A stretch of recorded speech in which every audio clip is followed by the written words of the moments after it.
Hi, it's Chris with Implied Music.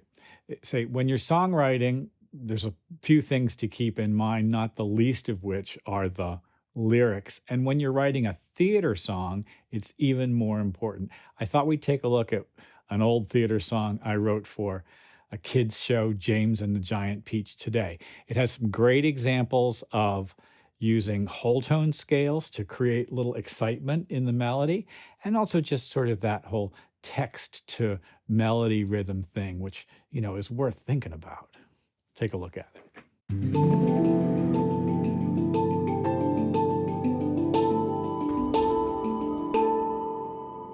So I've sung it for the purposes of this discussion, and I want you to know I'm not really a singer, so there's a certain amount of questionable performance energy there. But hey, let's just listen to the song. I'm going to put the lyrics and the melody and the chord progression up on the screen. Then we'll go back and listen to it and talk about it in more detail. A little introduction, and then here we go. There is no knowing what we shall see. We may see a creature with 49 heads who lives in the desolate snow. And whenever he catches a cold which he dreads, he has 49 noses to blow. We may see a dragon and nobody knows that we won't see a unicorn there. We may see a terrible monster with toes growing out of the tufts of his hair. We may see the sweet little bitty bright hen, so playful, so kind and well-bred. And such beautiful eggs, you just boil them and then they explode and they blow off your head. But who cares? Let us go from this horrible hill. Let us roll, let us bowl, let us plunge. Let's go rolling and bowling and spinning until we're away from old Spiker and Sponge. Well, that actually was a pretty effective song on stage. It's a typical first act song in a theater construction. It's the sort of let's go song.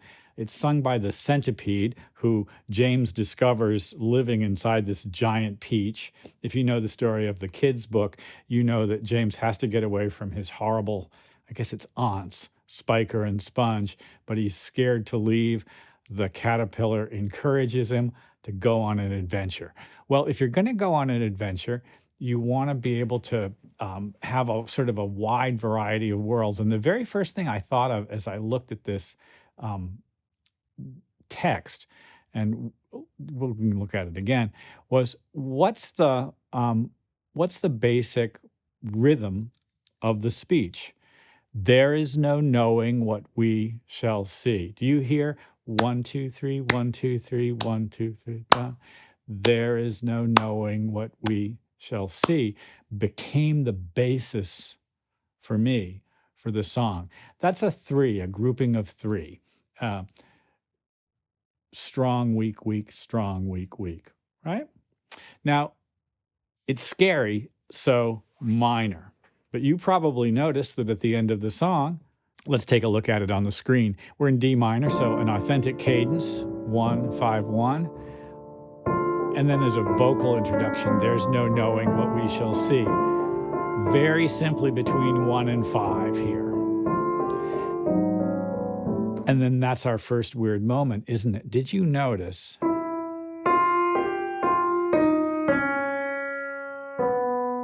there's a run of whole steps leading to the A, and that run of whole steps takes us out of the scale. In fact, I've harmonized it with an A flat minor chord going to A. Whole steps. A whole step scale is kind of a spooky sound. I've used it several times in the song, just for effect. Going on. And here, 2, 5, 1 to F. We were in D minor, we go to the relative major F because it's a different section of the song, right? So we just were at sort of like one minor sound. And, it's comedic writing. He has 49 noses to blow. It's just weird. And after that 2-5-1 to F, I don't stay there at all. The next thing that happens is A minor E. A is the 5 of D minor, so we can easily have a little melodic excursion there. And A minor E. And here's another whole step. And I use the same trick that I did back in the D minor A chord. A minor E, 5 and 1, 1 and 5 in A.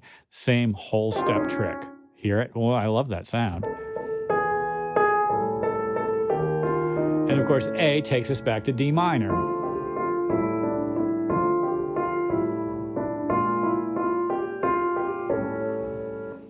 So far, we've really just used standard key centers and sort of pitch centers, axes, if you will, to emphasize the sort of narrative of the song.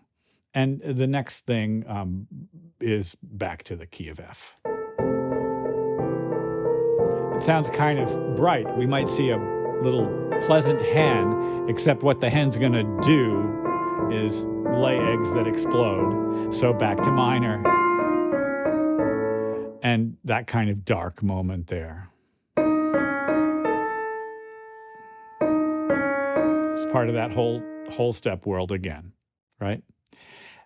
The eggs are going to explode and blow off our heads, but who cares? Let's go.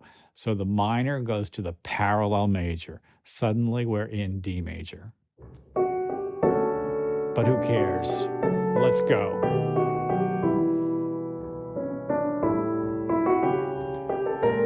And that's a kind of a big dramatic rise.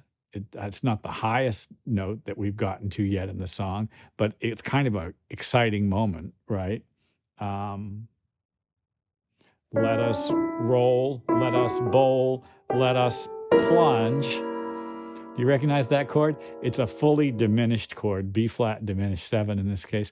And it creates that moment of tension. It's kind of an archaic trick, but it works especially in sort of a children's theater piece. And then in performance, an accelerando to the end. Not here. And we're going to get up to the highest point of the song, up to the high D above C, which is just at the top of my range.